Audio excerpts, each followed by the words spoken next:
امریکی عدالت میں وینزویلین صدر نکولس مادورو اور اہلیہ پر 4 الزامات کے تحت فرد جرم عائد منشیات، اسلحے کی سمگلنگ، نارکو ٹیررزم، خطرناک ڈیوائسز رکھنے کے الزامات۔ وینزویلا کے صدر کا سخت جرم سے انکار۔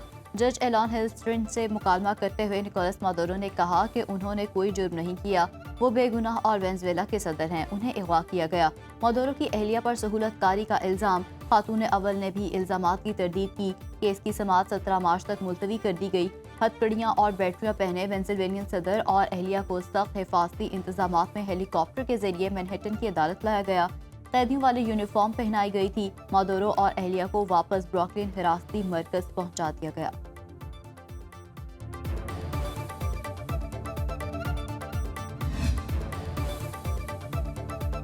وینزویلا کی صورتحال پر اقوام متحدہ کی سلامتی کونسل کا ہنگامی اجلاس۔ سیکریٹری جنرل نے وینزویلا کے صدر اور اہلیہ کی رہائی کا مطالبہ کر دیا۔ انتونیو گوتریس نے بیان میں کہا کہ وینزویلا کے صدر اور ان کی اہلیہ امریکہ کی تحویل میں ہے۔ امریکہ نے وینزویلا میں عالمی قوانین کا احترام نہیں کیا۔ پاکستان قائم مقام مندوب عثمان جدون کا وینزویلا کی صورتحال پر اظہار تشویش۔ کہا کہ اقوام متحدہ کا منشور کسی بھی ریاست کی علاقائی سالمیت کے خلاف طاقت کے استعمال سے روکتا ہے۔ امریکی نمائندہ مائک والٹز نے کہا کہ نکولس مادورو غیر قانونی صدر تھے۔ وینزویلا سے ہزاروں ٹن منشیات امریکہ آ رہی تھی۔ وینزویلا پر قبضہ کرنے نہیں جا رہے۔ وینزویلا اور ان کی عوام سے کوئی جنگ نہیں ہے۔ وینزویلا کے مندوب نے کہا کہ امریکہ نے غیر قانونی حملہ کر کے UN چارٹر کی خلاف ورزی کی۔ وینزویلا میں سب ادارے معمول کے مطابق چل رہے ہیں۔ حکومت کا مؤثر کنٹرول موجود ہے۔ روس اور چین کی جانب سے حملے کی مذمت۔ نکولس مادورو کی گرفتاری کے خلاف امریکہ سمیت مختلف ممالک میں احتجاجی مظاہرے۔ نیو یارک، لاس اینجلس اور واشنگٹن میں شہری سڑکوں پر نکل آئے۔ مظاہرین کے تیل کے لیے خون نہیں کے نعرے۔ یورپی یونین کا افریقین سے کشیدگی سے گریز کا مطالبہ۔ امریکی سینیٹر چک شومر اور برنی سینڈرز کہتے ہیں کہ ٹرمپ کا وینزویلا پر حملہ غیر قانونی اور غیر ذمہ دارانہ ہے۔ صدر ٹرمپ کے اقدام سے امریکہ کو ایک اور نہ ختم ہونے والی جنگ کا خدشہ ہے۔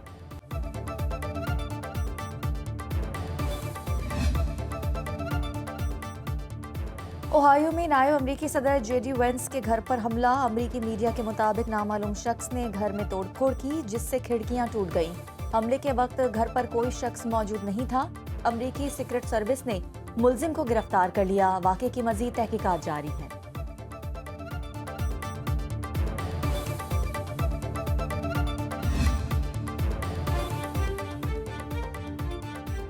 امریکی فوج کو دوبارہ وینزویلا بھیجنے کے لیے قانون سازی کی ضرورت نہیں۔ میڈیا ٹاک میں صدر ڈونلڈ ٹرمپ کا کہنا تھا وینزویلا میں اگلے 30 دن کے دوران نئے انتخابات نہیں ہوں گے۔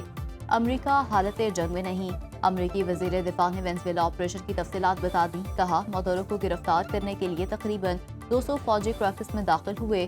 150 سے زائد طیاروں کا استعمال کیا گیا۔ کارروائی میں کوئی امریکی فوجی ہلاک نہیں ہوا۔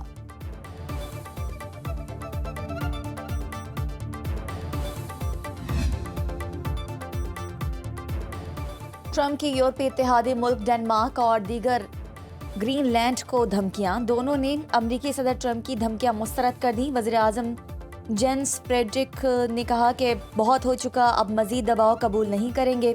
دھمکیوں اور الحاق کے باتوں کی کوئی گنجائش نہیں ہے۔ ٹرمپ کا گرین لینڈ کو وینزویلا اور فوجی مداخلت سے جوڑنا توہین آمیز ہے۔ گرین لینڈ نیٹو کا حصہ ہے، ڈائیلاگ کے لیے تیار ہے۔ ڈنمارک کی وزیر اعظم کا امریکہ سے گرین لینڈ کے خلاف دھمکیاں بند کرنے کا مطالبہ۔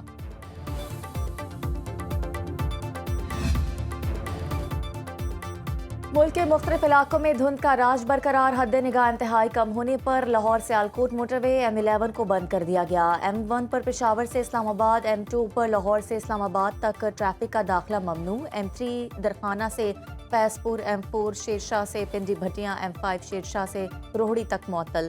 ٹرینوں کا شیڈول میں متاثر۔ لاہور اور فیصل آباد سے کراچی، کوئٹہ اور راولپنڈی سمیت دیگر شہروں کو روانہ ہونے والی ٹرینوں کے اوقات کار تبدیل۔ بالائی علاقوں میں یکبستہ سردی کی لہر برقرار۔ پارہ نقطہ انجمان سے گر گیا، ہر شے منجمد۔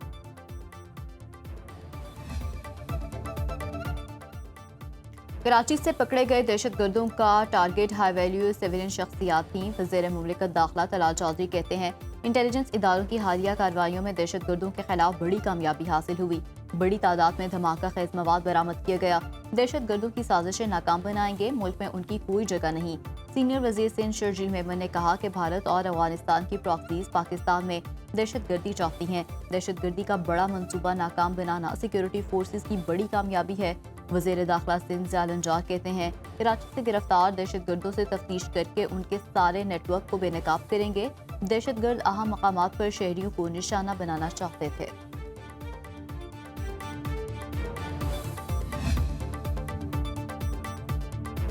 بنگلہ دیش اور بھارت کے کرکٹ روابط میں کشیدگی مزید بڑھ گئی۔ ٹی20 ورلڈ کپ کے لیے بھارت جانے سے انکار کے بعد بنگلہ دیش نے ملک میں IPL ٹیلی کاسٹ پر پابندی لگا دی ہے۔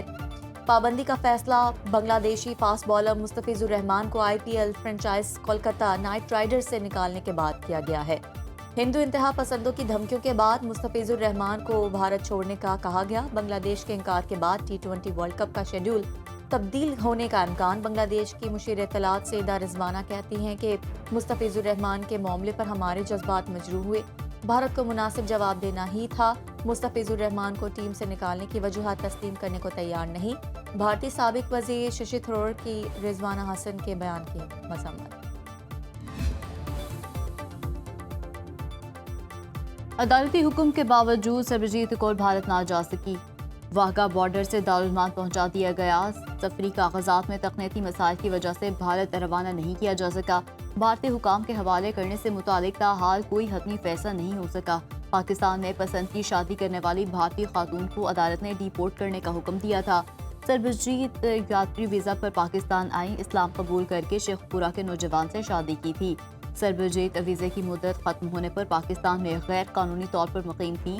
سابق MP مہندر پال سنگھ نے وکیل علی چنگیزی سندھو کی وساطت سے سربجیت کو ڈیپورٹ کرنے کے لیے ہائی کورٹ سے رجوع کیا تھا۔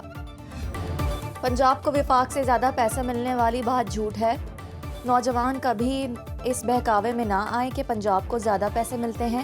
وفاق کی جانب سے صوبوں میں تفریق نہیں کی جاتی، چاروں صوبوں کو ان کی آبادی کے حساب سے پیسہ ملتا ہے۔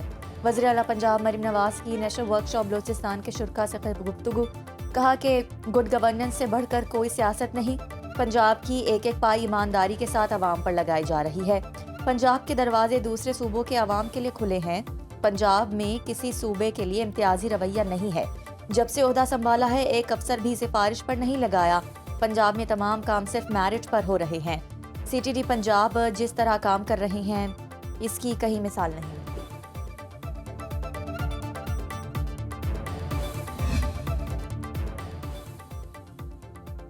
نیشنل کرائم انویسٹیگیشن ایجنسی کی کارکردگی پر سوالیہ نشان۔ 50,000 سے زائد انکوائریاں، تاخیر کا شکار 1 لاکھ شکایات پر صرف 4,000 FIR درج ہوئی۔ انویسٹیگیشن سیل کے مطابق ادارے کی توجہ صرف مخصوص کیسز پر ہے۔ عام آدمی انصاف نہ ملنے پر پریشان ہے۔ FIA سائبر کرائم ونگ کی جگہ نئے ادارے کی تشکیل کے باوجود مطلوبہ نتائج حاصل نہ ہو سکے۔ دستاویزات کے مطابق سب سے زیادہ 26,000 شکایات سال 2025 میں آئیں۔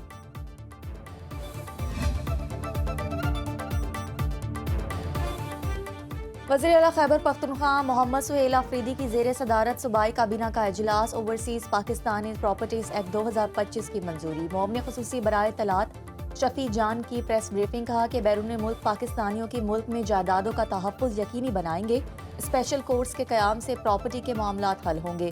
Excise taxation and narcotics control عملے کے لیے پولیس طرز پر شہدا پیکج کا ایجنڈا کابینہ کمیٹی کے سپرد۔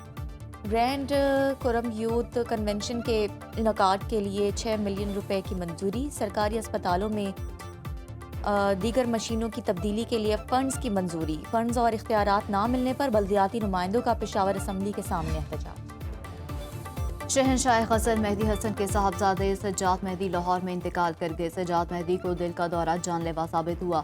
سجاد مہدی محکمہ پولیس میں DSP کے عہدے سے ریٹائرڈ تھے۔ ان کی نماز جنازہ نماز ظہر کے بعد PIA سوسائٹی میں ادا کی جائے گی۔